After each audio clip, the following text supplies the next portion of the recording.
Halo semuanya, perkenalkan nama saya Rahmanur Afia, NPM 211000081 dari kelas B. Di sini saya akan mempresentasikan untuk memenuhi ujian akhir semester mata kuliah Pengantar Hukum Indonesia. Pengantar Hukum Indonesia. Pengantar Hukum Indonesia mempunyai arti menjelaskan secara umum atau secara garis besar dasar-dasar hukum yang berlaku sekarang di Indonesia. Istilah PHI yaitu pengantar, hukum, dan Indonesia. Kata pengantar adalah sebagai mengantarkan kepada tujuan tertentu atau dapat pula dimaknai sebagai perkenalan yang di dalam bahasa Belanda disebut inleiding atau di dalam bahasa Inggris disebut introduction. Hukum dan Indonesia adalah hukum Indonesia yang dimaknai sebagai hukum yang berlaku di Indonesia. Tata hukum Indonesia. Tata hukum Indonesia, tata hukum yang ditetapkan oleh pemerintah negara Indonesia. Tata hukum Indonesia terdiri atas aturan hukum yang disusun sedemikian rupa dan aturan itu antara satu dan lainnya saling berhubungan dan saling menentukan. Tujuan tata hukum Indonesia yaitu untuk mempertahankan, memelihara dan melaksanakan tata tertib di kalangan anggota masyarakat dalam negara itu dengan peraturan yang diadakan oleh negara atau bagian-bagian. Jenis-jenis tata hukum di Indonesia, yang pertama hukum perdata, yang kedua hukum pidana, ketiga hukum tata negara, yang keempat hukum administrasi negara, dan yang terakhir hukum acara. Sejarah hukum Indonesia berawal dari fase prakolonial dengan sistem kerajaan, lalu fase kolonial diawali dengan orang Belanda menjajah bangsa Indonesia yang mendiami kepulauan Nusantara ini sejak abad 17 sampai abad 20 yang diselingi oleh orang Inggris dan terakhir Jepang. Dilanjut pada fase VOC di mana berlakunya sistem dagang. Lalu sampailah pada masa kemerdekaan Orde Lama yang dipimpin Presiden Soekarno dan Wakil Presiden Muhammad Hatta sejak 18 Agustus 1945. Tata hukum positif di Indonesia adalah sistem hukum yang tersusun atas subsistem hukum adat, hukum Islam, hukum Barat. Berlanjut pada masa Orde Baru diawali oleh penyingkiran hukum dalam proses politik dan pemerintahan. Di antaranya Undang-Undang Pokok Agraria yang bersamaan dengan dibuatnya Undang-Undang Penanaman Modal Asing, Undang-Undang Kehutanan, Undang-Undang Pertambangan. Dan terakhir masa reformasi selama pemerintahan B.J. Habibie sudah terjadi 4 kali amandemen Undang-Undang Republik Indonesia. Sistem hukum yang berlaku di Indonesia, yang pertama sistem hukum kontinental. Sistem hukum berdasarkan kodifikasi yaitu kumpulan peraturan yang disusun dalam kitab-kitab hukum. Sistem hukum ini dianut oleh negara-negara Eropa daratan atau kontinental Europe seperti Belanda, Prancis, dan Jerman. Persebaran sistem hukum ini terutama disebabkan oleh penerapan kode Napoleon oleh Prancis dan kemudian sistem hukum kontinental menyebar ke Eropa dan wilayah bekas jajahan negara Eropa daratan termasuk Indonesia yang merupakan bekas jajahan Belanda. Contoh hukum kontinental adalah penanganan tindak pidana kriminal seperti pencurian dan perampokan dengan peraturan Kitab Undang-Undang Hukum Pidana atau KUHP yang diturunkan dari Kitab Hukum Pidana Belanda, Wetboek van Staffrecht. Yang kedua, sistem hukum agama diterapkan hanya pada penganut agama saja, misalnya ketentuan hukum Islam pada umat muslim seperti dalam perkawinan, perceraian, dan waris yang ditetapkan pengadilan agama. Selanjutnya, sistem hukum adat. Berdasarkan perbuatan yang lazim dituruti atau dilakukan sejak dahulu yang berlaku pada sekelompok orang pada suatu suku atau budaya tertentu, misalnya adalah pengolahan tanah adat secara tradisional. Penggolongan hukum. Yang pertama, berdasarkan sumbernya, hukum undang-undang yang tercantum dalam perundang-undangan, hukum kebiasaan yang diberlakukan atas suatu peraturan maupun kebiasaan, hukum traktat ditetapkan suatu negara sebagai perjanjian antar negara atau traktat, hukum jurisprudensi muncul sebagai bentuk keputusan hakim. Yang kedua, berdasarkan tempat berlaku, hukum nasional berlaku pada wilayah negara tertentu saja, hukum internasional bersifat mengelola relasi internasional antar negara, hukum asing hanya berlaku di dalam negara lain saja, hukum gereja berbagi norma atau aturan dari gereja untuk ditaati para anggota. Selanjutnya, berdasarkan bentuknya, ada hukum tidak tertulis, cenderung berlaku, dan diyakini masyarakat tanpa adanya bukti tertulis. Dan hukum tertulis, yaitu yang dibedakan ke dalam hukum tertulis yang dikodifikasikan dan tidak dikodifikasikan. Selanjutnya, berdasarkan cara mempertahankannya. Hukum material mengatur hubungan antara anggota masyarakat tentang apa yang diperbolehkan dan tidak. Hukum formal mengatur mengenai cara mempertahankan dan pelaksanaan hukum material. Selanjutnya berdasarkan sifatnya. Hukum yang memaksa bersifat mengikat dan memberikan paksaan secara mutlak agar dipatuhi. Dan hukum yang mengatur biasanya diberlakukan dengan aturan sendiri dalam masyarakat untuk mencapai kesepakatan. Selanjutnya berdasarkan wujudnya ada hukum subjektif timbul dari hukum objektif atas seorang atau lebih yang juga dikenal sebagai hak individu. Dan hukum objektif mengatur mengenai hubungan antara dua orang atau lebih secara umum dan bukan golongan. Selanjutnya berdasarkan isinya, hukum publik mengelola hubungan negara dengan warga negaranya terkait kepentingan umum. Hukum ini dibedakan ke dalam hukum pidana, hukum tata negara, hukum tata usaha negara atau administratif, serta hukum internasional. Selanjutnya hukum privat. Hukum privat cenderung mengatur hubungan antara individu yang dibagi ke dalam hukum perdata dan hukum perniagaan. Selanjutnya yang terakhir berdasarkan waktu berlakunya. Ius constitutum merupakan hukum positif yang berlaku saat ini bagi suatu masyarakat dalam suatu daerah tertentu. Dan ius constituendum merupakan hukum yang berlaku untuk masa yang akan datang. Hukum asasi merupakan hukum yang berlaku dimanapun. Ius constitutum adalah hukum positif yang berlaku saat ini, contohnya KUHP, KUH Perdata, dan sejumlah undang-undang yang berlaku saat ini. Selanjutnya ada ius constituendum, yaitu adalah hukum yang dicita-citakan di masa depan, contohnya rencana undang-undang dan rancangan peraturan lain. Sumber hukum. Sumber hukum atau doktrin adalah segala apa yang ditimbulkan aturan-aturan yang mempunyai kekuatan yang bersifat memaksa, yakni aturan-aturan yang kalau dilanggar mengakibatkan sanksi yang tegas dan nyata. Ada dua macam sumber hukum. Yang pertama, hukum material, tempat dari mana materi atau isi hukum diambil, dapat dikatakan dari mana bahan hukum diambil. Dan yang kedua, hukum formil, tempat di mana mengambil hukum dengan melihat cara terjadinya atau bentuknya. Hukum pidana. Hukum pidana diartikan sebagai ketentuan hukum atau undang-undang yang menentukan sanksi terhadap suatu pelanggaran. Contohnya, merampok, pembunuhan, dan aksi kriminal. Subjek hukum pidana adalah manusia dan badan hukum. Sumber hukum pidana yaitu KUHP, undang-undang di luar KUHP, dan hukum adat. Asas legalitas atau nullum delictum nulla pona sine previa lege ponali. Tiada suatu perbuatan dapat dihukum tanpa ada suatu peraturan yang mengatur perbuatan tersebut sebelumnya. Terdapat dalam pasal 1 ayat 1 Kitab Undang-Undang Hukum Pidana. Asas teritorial menegaskan bahwa hukum pidana itu berlaku didasarkan pada tempat atau teritori perbuatan tersebut dilakukan. Terdapat dalam pasal 2 dan pasal 3 Kitab Undang-Undang Hukum Pidana. Selanjutnya, asas nasionalitas aktif atau personalitas. Memberlakukan hukum pidana berdasarkan pada kewarganegaraan atau nasionalitas seorang yang melakukan suatu tindakan. Terdapat dalam pasal 5, pasal 6, dan pasal 7 Kitab Undang-Undang Hukum Pidana. Asas nasionalitas pasif atau asas perlindungan. Bila hukum negara dilanggar oleh warga negara atau bukan, baik di dalam maupun di luar negeri yang menganut asas tersebut, maka Undang-Undang Hukum Pidana dapat diberlakukan terhadap pelanggar. Terdapat dalam pasal 4 dan pasal 8 Kitab Undang-Undang Hukum Pidana. Asas universalitas hukum pidana dapat diberlakukan terhadap siapapun yang melanggar kepentingan hukum dari seluruh dunia dalam pasal 4 ayat 2 Kitab Undang-Undang Hukum Pidana.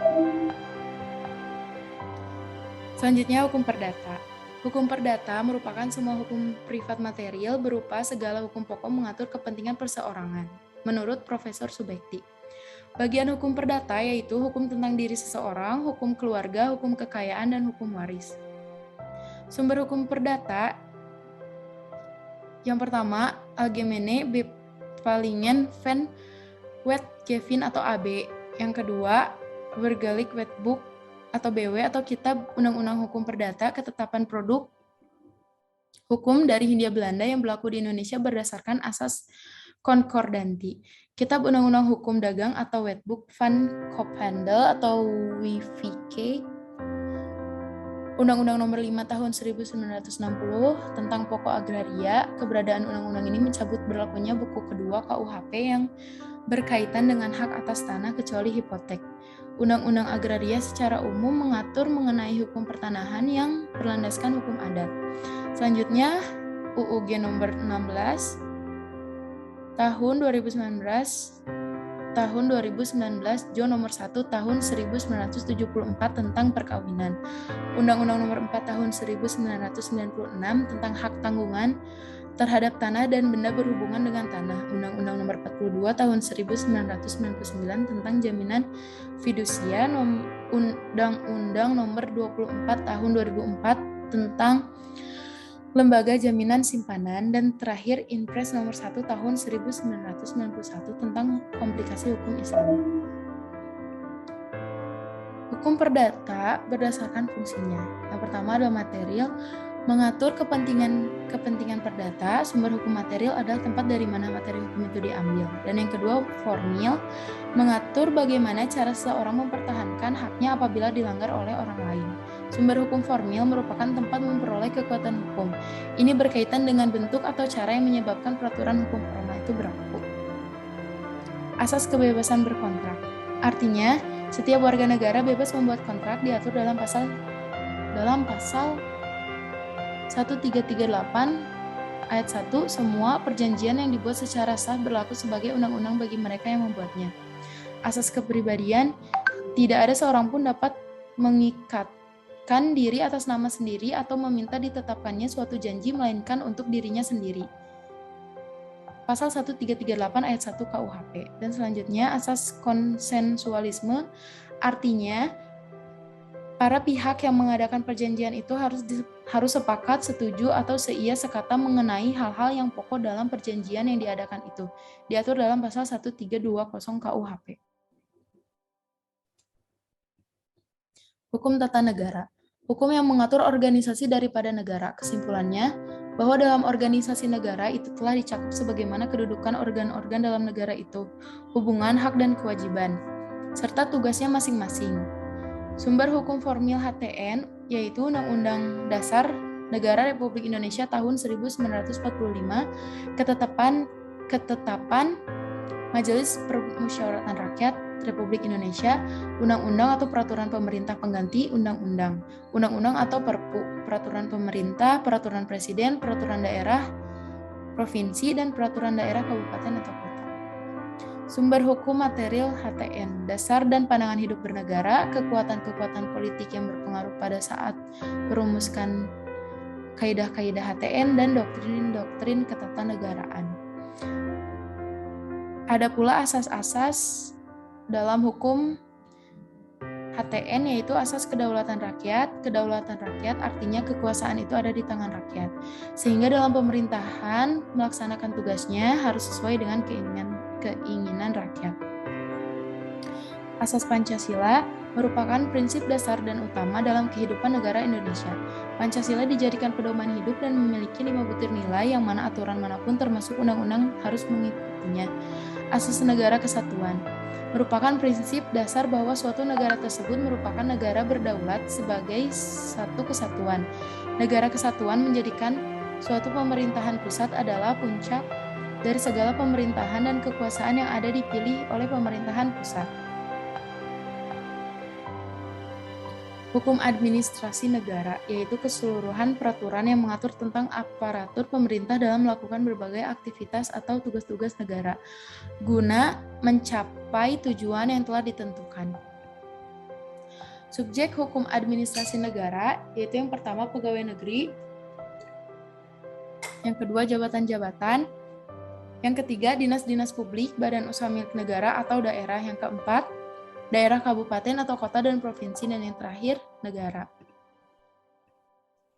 Asas legalitas, setiap perbuatan administrasi berdasarkan hukum. Lalu détournement de pouvoir, asas tidak boleh menyalahgunakan kekuasaan, dan excès de pouvoir, asas tidak boleh menyerobot wewenang badan administrasi negara yang satu oleh yang lainnya. Asas non-diskriminatif, yaitu asas kesamaan hak bagi setiap penduduk negara.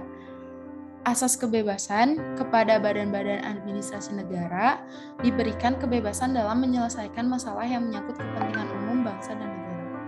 Selanjutnya, hukum acara pidana. Suatu rangkaian peraturan-peraturan yang memuat cara bagaimana badan-badan pemerintahan yang berkuasa, yaitu kepolisian, kejaksaan, dan pengadilan harus bertindak guna mencapai tujuan negara dengan mengadakan hukum pidana. Tujuan hukum acara adalah mencari dan mendapatkan atau setidak-tidaknya mendekati kebenaran material. Ialah kebenaran yang selengkap-lengkapnya dari suatu perkara pidana dengan menerapkan ketentuan hukum acara pidana secara jujur dan tepat dengan tujuan untuk mencari siapakah pelaku yang dapat didakwakan melakukan suatu pelanggaran hukum. Dan selanjutnya meminta pemeriksaan dan putusan dari pengadilan guna menemukan apakah terbukti bahwa suatu tindak pidana telah dilakukan dan apakah orang yang didakwa itu dapat dipersalahkan. Fungsi hukum acara pidana itu mencari dan menemukan kebenaran, pemberian keputusan oleh hakim, dan pelaksanaan keputusan. Hukum acara perdata. Peraturan hukum yang mengatur bagaimana caranya menjamin ditaatinya hukum perdata material dengan perantaraan hakim. Fungsi hukum acara perdata yaitu mempertahankan dan melaksanakan hukum perdata material, artinya hukum perdata material itu dipertahankan oleh alat-alat penegak hukum berdasarkan hukum acara perdata. Tujuan hukum acara perdata yaitu untuk merealisir pelaksanaan dari hukum perdata material. Selanjutnya, hukum dagang merupakan ketentuan yang mengatur segala aktivitas manusia dalam melakukan perdagangan untuk tujuan keuntungan atau profit. Sumber hukum dagang yaitu sumber yang tertulis dan dikodifikasi, KUH Perdata, KUHD atau Kitab Undang-Undang Hukum Dagang, Sistematika KUHD, seluruh perundang-undangan tentang perdagangan. Selanjutnya, hukum pertahanan merupakan norma yang dirumuskan atau disetujui oleh negara dan pelaksanaannya dijamin oleh kekuatan koersif negara. Tujuan hukum tanah yaitu meletakkan dasar-dasar dalam penyusunan hukum agraria nasional yang merupakan alat untuk membawa kemakmuran, kebahagiaan, dan keadilan bagi negara juga rakyat, terutama rakyat tani. Meletakkan dasar-dasar untuk mengadakan kesatuan dan kesederhanaan dalam hukum pertanahan, dan yang terakhir meletakkan dasar-dasar untuk memberikan kepastian hukum mengenai hak-hak atas tanah bagi rakyat seluruhnya. Dan yang terakhir, hukum perkawinan merupakan bagian dari hukum Islam yang memuat ketentuan-ketentuan tentang hal ihwal perkawinan, yakni bagaimana proses dan prosedur menuju terbentuknya ikatan perkawinan, bagaimana cara menyelenggarakan akad perkawinan menurut hukum, bagaimana cara memelihara ikatan lahir batin yang telah diikrarkan. Tujuan hukum perkawinan yaitu membentuk keluarga atau rumah tangga yang bahagia dan kekal berdasarkan ketuhanan yang Maha Esa. Baik, sekian presentasi yang bisa saya sampaikan. Semoga apa yang saya sampaikan dapat dimengerti oleh kalian semua.